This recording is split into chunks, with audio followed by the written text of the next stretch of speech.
아멘.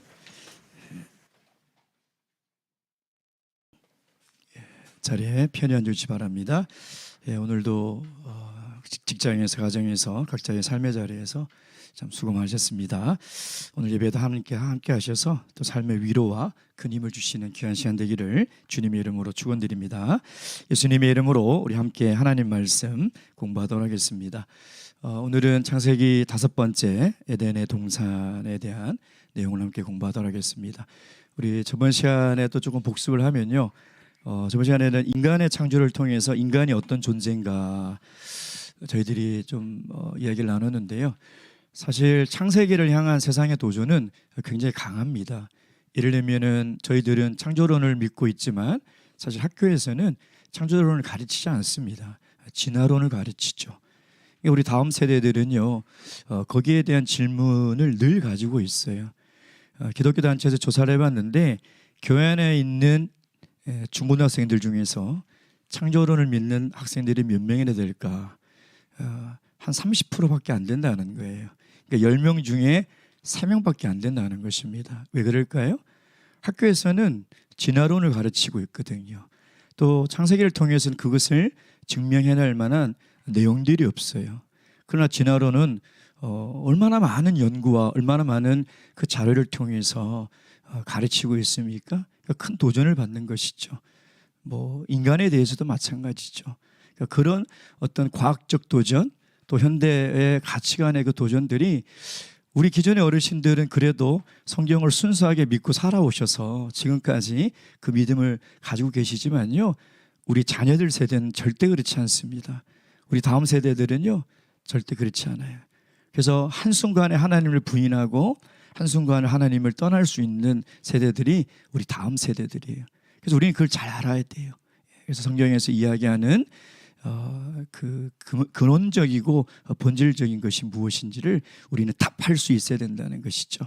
그래서 인간은 어떤 존재를 했습니까? 하나님의 형상에 따라 지음을 받았다. 그래서 하나님의 형상이라는 단어는 왕에게 쓰는 표현이라고 말씀을 드렸습니다. 왕에게 쓰는 표현. 그래서 하나님은 인간을 왕처럼 존귀한 존재로 만들었다는 것이죠. 그래서 우리는 스스로도 존귀하게 여겨야 되지만 타인에 대해서도 존귀하게 여겨야 된다. 이거 굉장히 중요하다고 그랬죠. 왜냐하면 출애굽한 이스라엘 백성들은 400년 동안 노예로 살았습니다.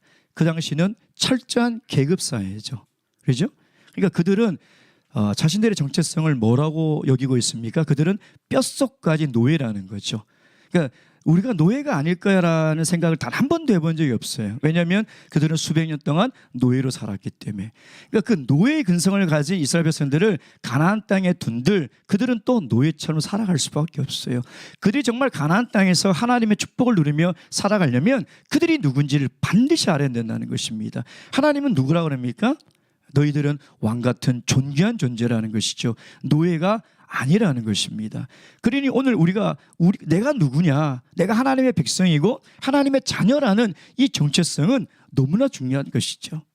그 안데르센의 단편 동화에 보면 미운 오리 새끼라는 내용이 있지 않습니까? 엄마 오리가 이렇게 알을 품는데 이상하게 큰 알이 하나 있는데 같이 품었죠. 근데 알이 나오고 보니까 생김새가 다릅니다. 근데 어릴 때 같이 키웠어요. 그렇죠? 한참을 쫓아다니고 키우는데 어느 날 이 호수에 비친 자기의 모습을 보니까 자기는 오리가 아니라 뭐였습니까? 고니, 백조였죠. 그것을 깨닫는 순간 날개를 쫙 펼치고 창공을 향해서 날아 올라갔다는 거예요. 그러니 그가 이 백조가 오리에 섞여서 살 때 그 모습을 좀 상상해 보면 얼마나 재밌습니까? 어쨌든 오리들에게 왕따 안 당하려고 오리처럼 울고 오리처럼 헤엄치고 하지 않았겠냐 이 말이에요. 그러니까 자신의 정체성이 누군지 모르는 거예요. 여러분, 세상에서 세상 사람들처럼 흉내내고 세상 사람들에게 왕따 당하지 않으려고 그들처럼 말하고 생각하고 살아가면 우리가 누군지 몰라요. 하나님은 끊임없이 우리는 하나님의 자녀요, 천국의 백성이요, 천국의 시민권을 가진 자라고 했는데 이 땅에 살아가는 사람처럼 살아가면 우리 정말 불쌍한 사람이죠. 그래서 우리는 우리의 정체성이 누구인지를 알아야 그때부터 우리는 영적으로 자유롭고 영적으로 하나님의 복을 누리며 살아갈 수 있다는 것입니다. 이걸 깨닫지 못하면 하나님이 예비하신 복이 아무리 많다 하더라도 우리가 그걸 누리며 살아갈 수 없는 것이죠. 동시에 2장에 보니까 사람은 흙과 생기로 지어져서 비로소 살아있는 존재다. 그래서 인간이라고 하지 않고 살아있는 존재다라고 했을까요? 그것은 뭐냐면 흙, 엄밀히 따지면 먼지, 티끌이죠. 예. 그것으로 이루어진 존재는 사실 가치가 없다는 것입니다. 반드시 하나님의 생기, 하나님의 영이 들어가야 살아있는 존재라는 것이죠. 그래서 인간은 창조할 때부터 양면성을 가지고 있다고 그랬습니다. 육체와 영혼. 자, 그러다 보니까 사람이 어떻게 해요? 존귀한 존재이기도 하고 동시에 굉장히 사악한 존재라는 거죠. 그래서 우리가 사람이 어떻게 저럴 수 있어? 우리가 그렇게 생각을 하죠. 그 이유가 뭐라고 그랬습니까? 육체의 소욕을 자꾸 쫓아가면 인간은 사악해질 수밖에 없어요. 여러분, 인간이 한번 욕심을 품고 살아가면요, 짐승보다 못한 것이 인간입니다. 그래서 우리는 성령의 소욕을 쫓아 살아가야 된다는 것이죠. 그러니까 정말 우리가 살아있는 존재, 존귀한 존재, 인간다운 인간이 되는 것은 다른 것이 아니라 내 안에 있는 성령이 충만해져야 돼요. 동시에 인간은 어떤 양면성이 있다고 그랬습니까? 굉장히 위대하지만 굉장히 연약한 존재다.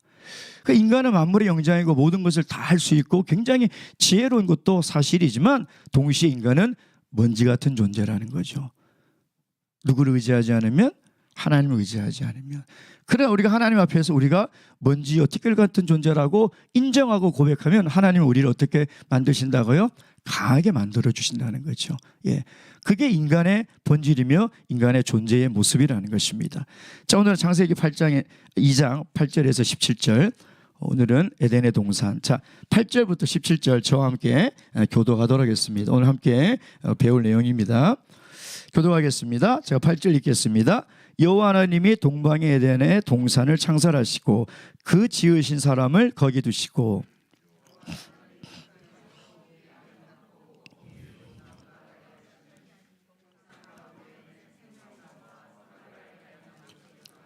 강이 에덴에서 발원하여 동산을 적시고 거기서부터 갈라져 내 근원이 되었으니 그 땅의 금은 정금이요 그곳에는 베델리엄과 호마노도 있으며 셋째 강의 이름은 hitdegel이라 아수르 동편으로 흐르면 넷째 강은 유브라데라.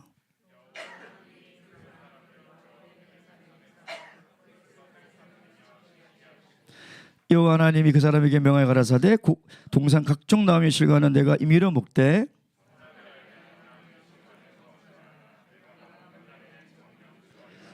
오늘 17절까지만 읽도록 하겠습니다. 자, 오늘은 그 에덴에 있는 동산, 에덴 동산을 왜 만드셨을까? 거기에 대한 내용을 함께 공부해 보도록 하겠습니다. 일단 에덴이란 뜻은요, 뭐 여러 가지 해석이 있지만 셈족의 언어로는 물이 많은 곳 이런 뜻입니다. 그러니까 그런데 히브리어로는 기쁨이라는 뜻이에요. 기쁨. 에덴은 기쁨이라는 뜻을 가지고 있습니다. 근데 우리가 여기서 좀 생각해 봐야 될 게 뭐냐면 우리는 흔히 자, 에덴 동산이 맞습니까? 에덴의 동산이 맞습니까?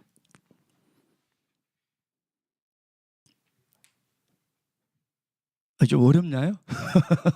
둘 중에 하나인데요. 둘 중에 찍으면 되잖아요. 예, 학교 다닐 때 잘하셨잖아요. 그렇죠?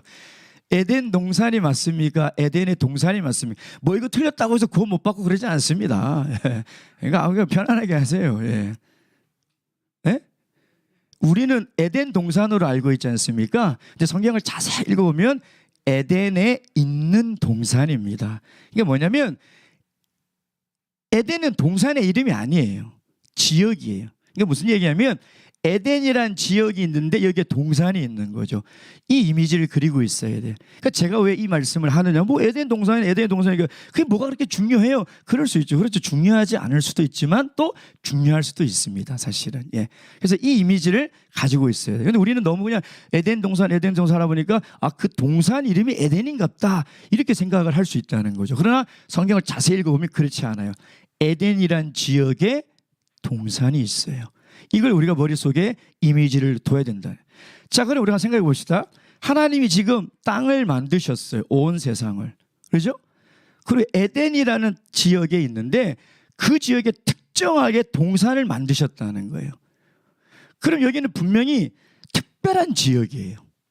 서울특별시처럼 특별한 곳이라는 것이죠.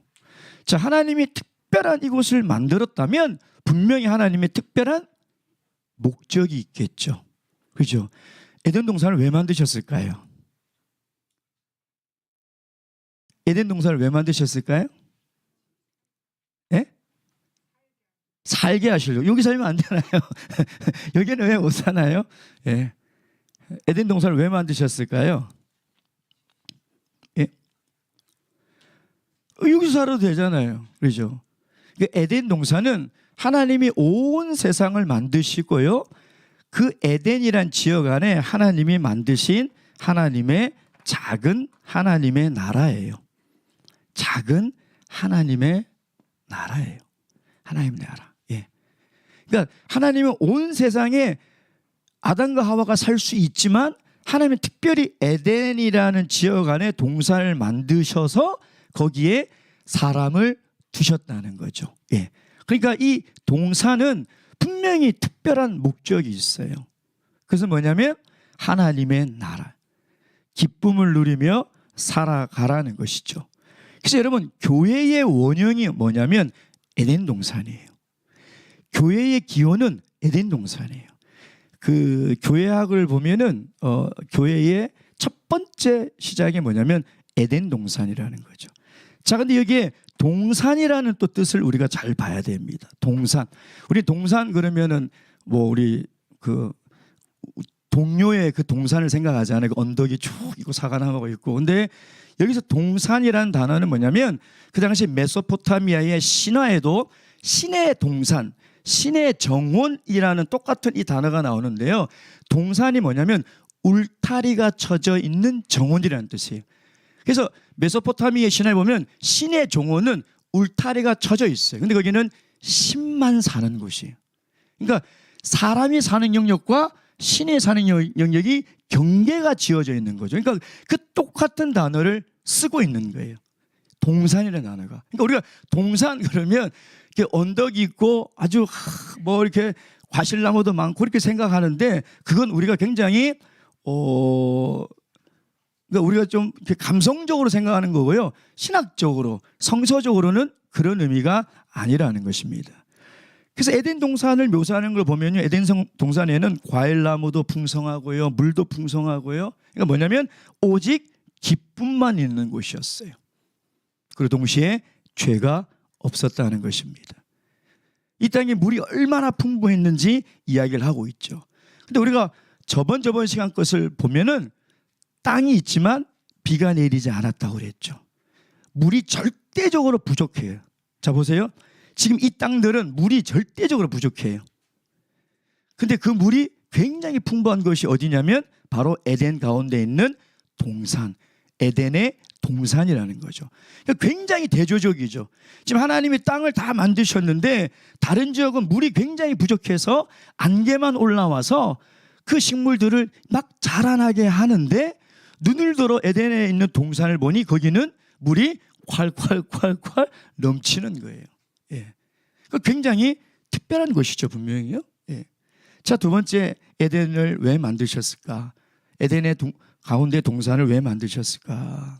그것은 두 번째, 하나님이 인간을 만나서 교제하시려고 하는 거예요. 참 이상하죠. 그러니까 하나님의 존재는 우주 만물에 충만하시면서 동시에 하나님은 특정한 장소에 계시는 분이라는 겁니다.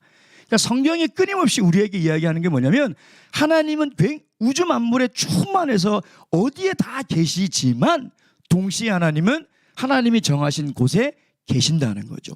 그걸 신학적 용어로 임재라고 하는 거예요. 임재. 신의 현현. 하나님이 정한 곳에서 오신다는 거죠. 자, 여러분, 출애굽한 이스라엘 백성들에게도 하나님이 말씀하셨죠. 내가 너희들을 어디서 만나겠다고 그래요? 출애굽기 25장 22절 읽겠습니다. 시작. 거기서 내가 너와 만나고 속죄소 윗 곧 증거계 위에 있는 두 그룹 사이에서 내가 이스라엘 자손을 위하여 내게 명령할 모든 일을 내게 이르리라. 그 하나님이 광야에 다 계신데 하나님이 어디서 만나겠다고 정하셨습니까? 뜰도 아니요, 성소도 아니요, 어디요? 지성소. 지성소에서 만나겠다는 거예요. 그럼 하나님이 지성소에만 계시냐? 그렇지 않죠. 하나님은 온 우주 만물에 계시죠. 근데 하나님은 특별한 장소를 정해서 그곳에서 만나겠다는 거예요. 임재하겠다는 거죠. 오늘도 마찬가지예요. 하나님이 어디 계시죠? 근데 하나님은 특별한 장소, 교회를 정하셔서 특별한 시간, 예배 시간에 임재하신다는 거예요. 하나님 우리를 만나시려고 임재하신다는 거죠. 그러니까 우리에게 예배는 굉장히 중요한 것이죠. 하나님을 만나야 되는 것이니까. 자, 창세기 3장 8절 보세요. 창세기 3장 8절 다 함께 읽겠습니다. 시작. 그들이 그날 바람이 불 때 동산에 거니시는 여호와 하나님의 소리를 듣고, 여기까지. 자, 우리가 이걸 읽으면 또 우리는 굉장히 감성적으로 그러죠. 하나님이 동산을 뒷짐지고 이렇게 걸으시죠. 이렇게 걸으시고 이렇게 생각하시죠. 근데 거니시니 이 말은 그런 뜻이 아닙니다. 그 말은 하나님의 임재라는 말이에요. 이 원어가. 그러니까 걷다 이런 뜻도 있지만 여기에 쓰인 의미는 뭐냐면 하나님이 나타나시다, 신의 현현 이런 뜻이라는 거죠. 자, 그러면 우리가 이제 왜 제가 에덴 동산이냐 에덴의 동산이냐라고 제가 왜 물어봤냐면 이 두 구절만 놓고 봐도 우리가 알 수 있는 게 뭐냐면 에덴 가운데 있는 동산은 성막의 모형이고 성전의 모형이라는 거예요. 에덴 동산이.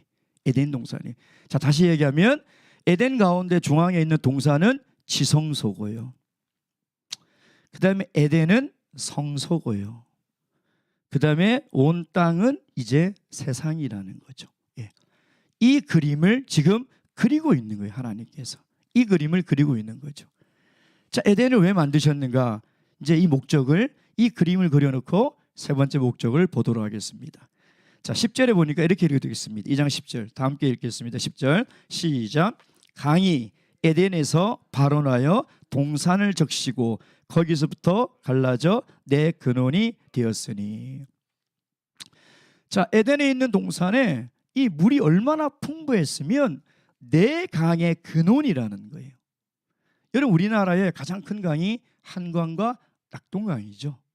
한강의 발원지도 낙동강의 발원지도 다 강원도 태백에 있습니다. 한강의 발원지는 태백에 가면 그 검룡소라는 곳이 있어요. 그곳이 발원지예요. 낙동강의 발원지는 황지, 황지 연못이라는 곳인데 제가 두 곳을 다 가봤어요. 근데 검룡소는 제가 기억이 안 나요. 근데 황지, 그러니까 지가 연못지자인데 거기를 가면 이렇게 되어 있더라고. 하루에 그 밑에서 나오는 물의 양이 150톤. 150톤이 하루에 거기서 나온다니까요. 그렇게 해서 그 물이 흘러 어디요? 부산 저 낙동강 지나서 남해로 나가는 거죠. 검룡소에서 발원한 물은 한강이 돼가지고 어디로 인천 해가지고 어디요? 서해로 빠져나가는 거예요. 근데 지금 에덴은 뭐냐면 이 강이 네 줄기로 돼 있어가지고 이 네 줄기의 물이 계속 흘러간다는 거죠. 왜? 비가 내리지 않아 이 땅에는 물이 없는 상태예요. 근데 그 물이 어디서 나오냐면 에덴 중앙의 동산에서부터 나온다는 것입니다. 자, 네 개의 강의 이름이 그렇게 되어 있습니다. 비손, 어딘지 알 수가 없어요. 근데 금과 보석이 굉장히 많다고 그렇게 되어 있죠. 이게 정금이라고 되어 있습니다. 기혼, 구스 땅, 추정컨대 이집트 쪽이면 나일강으로 추정만 하는 겁니다. 히데겔은 티그리스강, 그 다음에 유브라데스강, 이렇게 네 개의 강이 있죠. 이 강을 다 끼고 있는 지역은 없습니다. 여기에 대한 여러 가지 견해가 있는데 그건 우리가 중요하지 않으니까. 근데 이 내용을 읽으면 구약에 어떤 이 성경이 딱 떠오릅니까?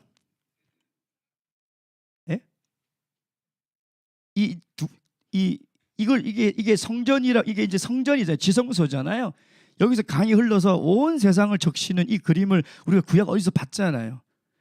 그렇죠. 에스겔서 47장 1절부터 쭉 보면 그 성전의 환상을 보여주는데 성전 가운데서 물이 동편 흘러 온 세상을 다 적시잖아요. 신약에는 어디에 나와 있죠? 계시록 22장에. 지금 에덴 동산에 있는 금이 거기 다 나와요. 예. 에덴 동산에 있는 생명나무도 나오고요. 거기 다 나와요. 자, 그럼 보세요. 에스겔서의 환상은 뭘 보여주고 있는 거예요? 성전을 보여주고 있는 거죠. 성전의 모습을 보여주고 있는 거예요.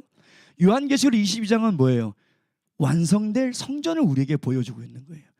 그래서 에덴에 있는 동산은 그냥 우리가 생각하는 사람 살기 좋은 곳, 사과 따먹고 배 따먹는 그런 동산이 아니라 하나님의 성전이라는, 더 엄밀히 말하면 하나님의 사실은 지성소예요. 하나님의 지성소.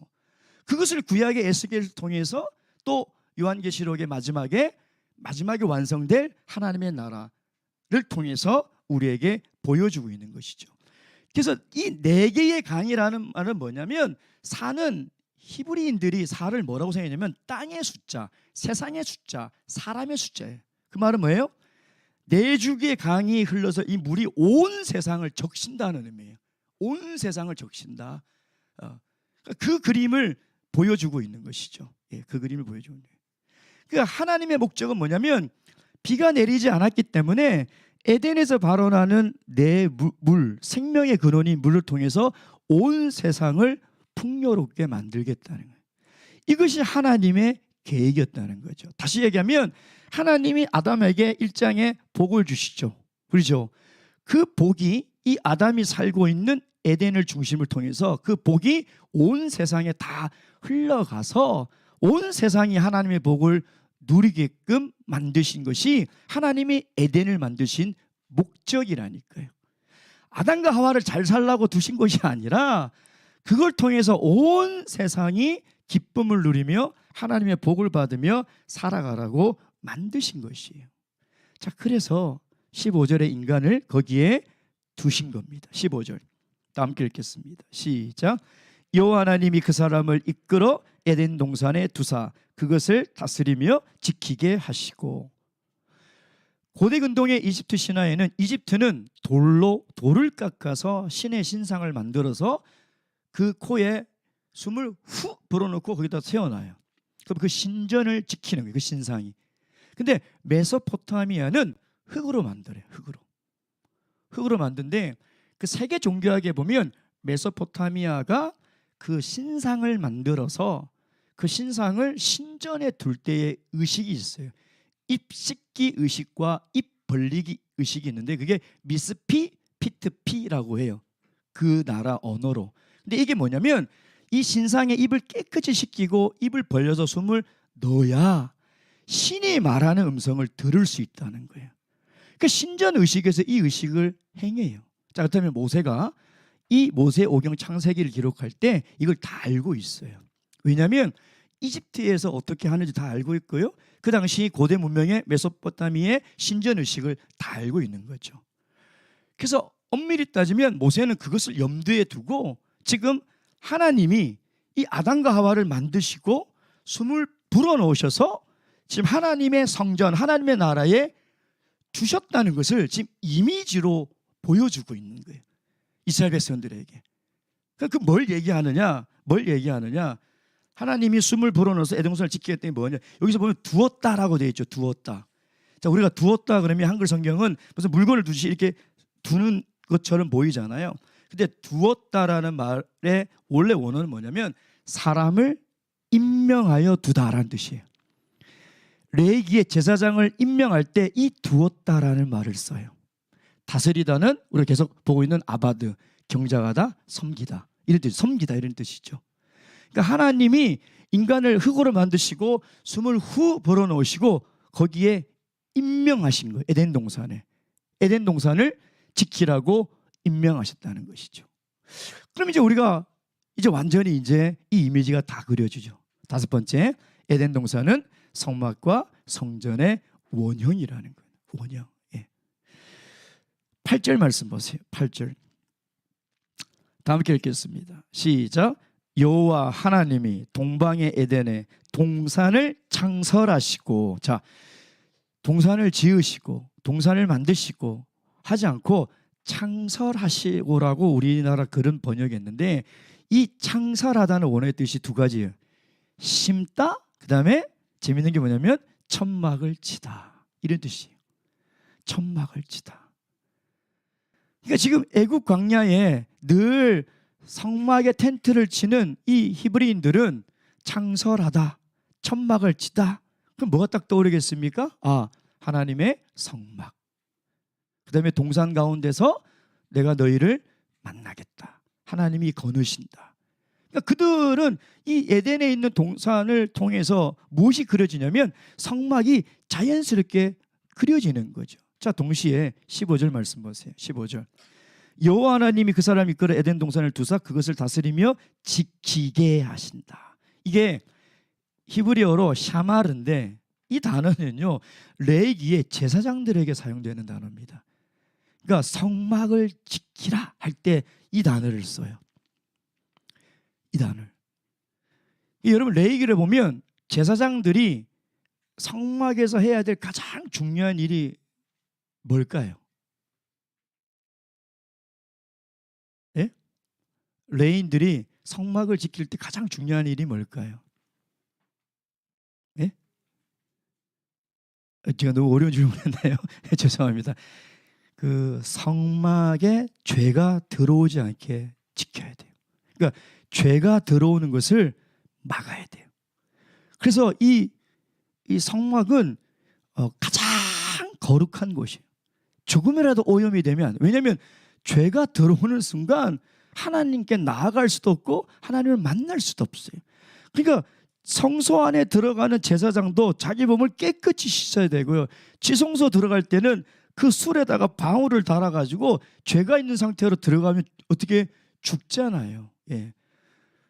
왜냐하면 성소가 죄로 오염이 되면 우리 인류는 희망이 없다니까요. 우리 인류는 희망이 없어요, 여러분. 그러니까 제사장의 가장 중요한 임무가 뭐냐면 이 성소에 죄가 들어오지 않도록 지켜야 된다는 거예요. 그러니까 다시 얘기하면 뭐냐면 하나님이 아담을 이곳에 임명하에 둔 가장 중요한 이유가 뭐냐면 여기에 죄가 들어오지 말라는 거예요. 죄가 들어오는 걸 지키라는 거예요. 근데 그 다음에 이어지는 내용은 죄가 들어오거든요. 예. 죄가 들어온 이 내용이 나오지 않습니까? 예. 여러분, 교회도 마찬가지예요. 여러분, 지금 인류의 가장 끔찍한 일이 총기 사건도 아니고요, 화재 사건도 아니에요. 물론 그것도 정말 끔찍한 일이지만 영적으로 가장 끔찍한 일이 뭐냐면 하나님의 교회에 죄가 들어오는 거예요. 하나님의 교회가 세속화되는 거예요. 그러면 이 인류는 희망이 없어요. 희망이 없다는 거예요. 에덴 동산이 무너져 버리면 온 세상은 생명의 근원이 젖줄이 끊겨버리는 거예요. 살 수가 없는 것이죠. 그러니 우리 교회가 거룩한 공동체로 지키는 것은, 이거는 뭐 그냥 해도 되고 안 해도 되는 일이 아니에요. 이거 반드시 지켜야 되는 일이라는 것이죠. 예. 여러분, 교회가 거룩을 지키지 못하면 하나님의 계획은 이루어질 수 없다는 것입니다. 그러니까 여기까지 결론이 뭐냐면 하나님은 인간을 만드셔서 에덴 동산에 뭐로 세웠다고요? 제사장으로 세운, 제사장으로 세운 제사장. 예. 에덴 동산에 거룩을 지키라고 제사장으로 두셨어요. 여러분, 이제 앞으로 창세기를 쭉 보세요. 아담이 제사장으로 임명받아 에덴 동산을 지키는 사람이었어요. 근데 제사장으로 임명하기 전에 복을 주시죠. 보세요. 그렇죠? 그 다음에 노아가 방주에서 나오자마자 뭐예요? 하나님의 복을 받는데 그 복의 내용이 아담에게 하신 복과 똑같아요. 집에 가서 읽어보세요. 똑같아요. 그럼 아담이 뭐예요? 방주에서 나오자마자 제사를 드려요.